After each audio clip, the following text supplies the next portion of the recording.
ഇന്ത്യക്ക് ഒരു ഔദ്യോഗിക മതമുണ്ടോ? ഇന്ത്യൻ ഭരണഘടനയിൽ എവിടെയെങ്കിലും അങ്ങനെ പറഞ്ഞിട്ടുണ്ടോ? ഇന്ത്യൻ ഭരണഘടനയുടെ ആമുഖത്തിൽ മതേതരത്വം, സെക്യുലർ എന്ന് പറഞ്ഞിട്ടുള്ള ഒരു പദമുണ്ട്.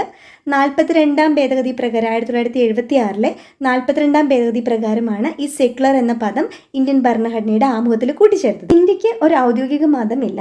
ഇന്ത്യ എല്ലാ മതത്തെയും ഒരുപോലെ തന്നെയാണ് പ്രോത്സാഹിപ്പിക്കുന്നത്. ഒരു മതത്തെയും പ്രത്യേകമായിട്ട് നമ്മുടെ രാജ്യം പ്രോത്സാഹിപ്പിക്കുന്നില്ല.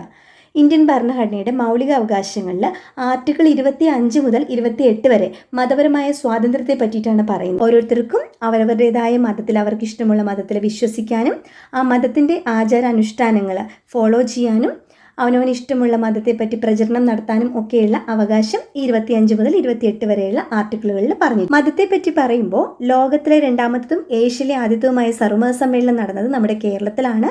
ശ്രീനാരായണ ഗുരു സംഘടിപ്പിച്ചതാണ്. ആലുവ അദ്വൈതാശ്രമത്തിലാണ്.